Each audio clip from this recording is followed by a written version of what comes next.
Thanks for staying with us. Before I invite our guest, I got a message from Honorable Prince Bayo Balogun, and he said that concerning our previous topic concerning the branches, he said that the bill is to force headers to use ranches that should be built only in pastoral areas. The senator only opposed the clause that restricted the ranches to pastoral areas, stating that there should be freedom to do their business anywhere. So just to make that put things in proper perspective. Joining us right now on the show is Honorable Fuad Kayode Laguda, member of the ruling party and the honorable member representing Surulere constituency at the Nigerian House of Representatives. He's also the chairman House Committee on the Federal Polytechnics and Tertiary Education. You're very welcome to our show. Thank you very much. This is a short interview because we really want to bring you back at some point to discuss extensively the thinking behind the student loan. But just very quickly, it has been passed into law. For those who don't have a view of what the student loan is about, could you give us in a nutshell what it is and how it will be beneficial to the Nigerian student? Good morning, everyone. Nice to be here. Nigerian student loan is being managed by Nigeria Nail Fund, headed by Mr. Akitude Sawyer. The fund basically is to support tertiary institution students to aid them through their schooling, pay for their tuition, and also give some sort of maintenance fee monthly to them. To apply right now, it's strictly an online thing. If I'm not wrong, on top of my head, is lenf.gov.ng to apply.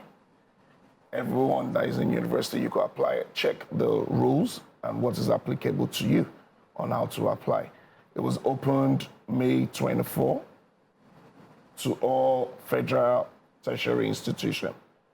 So I think later this month, students in state tertiary institution can also start applying. So there's, I'm aware that the organization in charge of the student loan is drumming up a lot of, trying to put out a lot of awareness, publicity to increase people's knowledge about it. Yeah. So we've heard extensively about this even before it became law. The conversations back and forth while it was suspended, some of the reasons they gave because they wanted to expand the scope.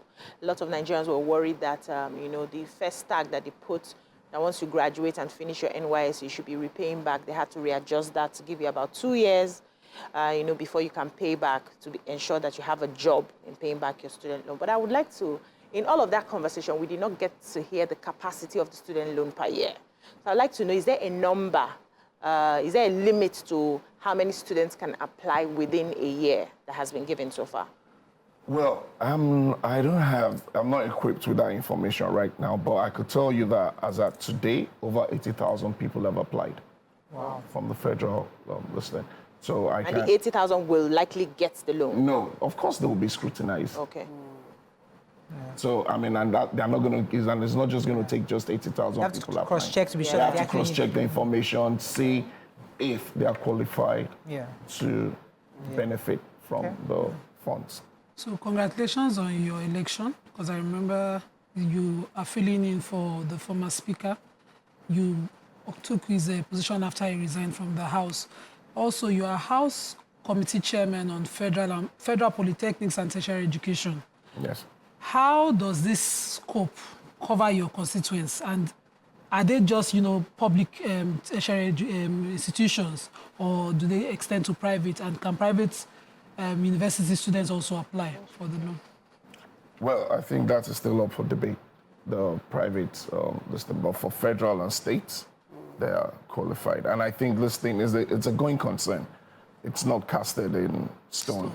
With time and due course, I'm sure the scope will be expanded and we would have this thing will continue improving. Okay, so I know that they gave a required time for the students to pay back after they must have gained employment. And we all know that, well, what's going on in Nigeria right now. So what happens if after 2 or 3 years, the student who is now a debtor to the government is not able to get a job, cannot be gainfully employed, and then what happens to that loan and in terms of interest on it? Well, like I said, it's a going concern. These things will keep, it's new. We've not done it before. We've not tested it. We don't know if the people that will get the loans will get a job or not. So I don't think we should start postulating if, what if. Let's get there, we'll cross it. But I could tell you that there's always a plan. That if they get there and there's no employment for them, there has to be a set rules. So if that doesn't happen, of course, then we move to the next thing. At least they are warehoused and their informations are there for us. Yeah. So there's always an issue of, many students leaving the country. I mean, I like to believe that, as you said, it's a going concern. All these other clauses will probably be addressed because there's a situation where somebody applies, he gets a loan for the first 2 years, and then third year he relocates abroad, and you can't find him. He's no more in the system now. Yeah. These are taxpayers' funds that we used to pay his school fees. Unfortunately, he can't pay back, and he doesn't care. He has left the country. Many average Nigerian young people are leaving the country. So, are there ways to ensure that the country doesn't lose? Because this is Nigerians' money that you are paying for these people. Like I said, your data are collected. And you would definitely have to put some other people's information, like your parents, like your BVN, like all this. So there's always a way that we could always get traced and that listed. But nevertheless, we would always leave it what we call bad loans, So It should not be bad. At the point of travel, when they check your passports, we will be linking this information. That's how to do it. So these informations will be linked. Yeah. That's why your NIN is collected. Yes. That's why your BVN will be collected. Also, all this information, we're in a stage in the country whereby we are building data. Okay. So, with due course and time, and that's why if you check your international passport, you'll see your NIN on it. So with these things, they clock it in, they'll say, okay, student loan, you never pay finish. They say, you cannot travel. It has not happened yet. So I know. Let's hope that when we get to such situation, we'll be able to trace people and know what's... Do you have a question? What was the end game? What's the vision of the president? What does he hope to see at the end? Because we've seen student loan happen in different parts of the world, and we've seen how even people have issues here and there. But what is the president's end game? What is his vision concerning this student loan? To see that every child has an equal opportunity to go to school and can compete with the privileged. So you are representing Surulere constituency now in the Federal House of Reps, and some would say the shoes you are filling are very big. What plans do you have for the people of Surulere? Because I'm sure they're watching. Well, let me start with the shoe aspects. I hear that a lot. Everybody tells me that you are wearing a big shoe, but I am quick to tell everybody, and I'll use this opportunity that I'm on TV again to say that that shoe that belongs to Right Honorable Femi Gbajabiamila is somewhere in the museum right now, where a lot of us can go and be looking at it and see what was done and everything. But I could say that he has created a path for every other person that will succeed him, starting from me, that we should follow and be able to give good governance to our people of Surulere.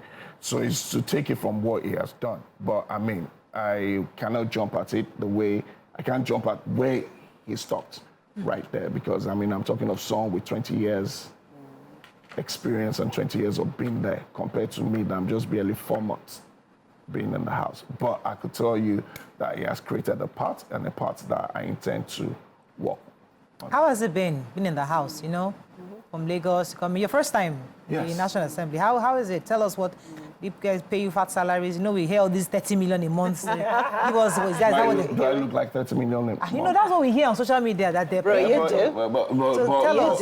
But you need... As Lagos to Lagos, tell us what's happening. What happens? It's not that way. Okay. Looking at the shoe and everything, there's no way that say so. 30 million. It's not that way. You don't...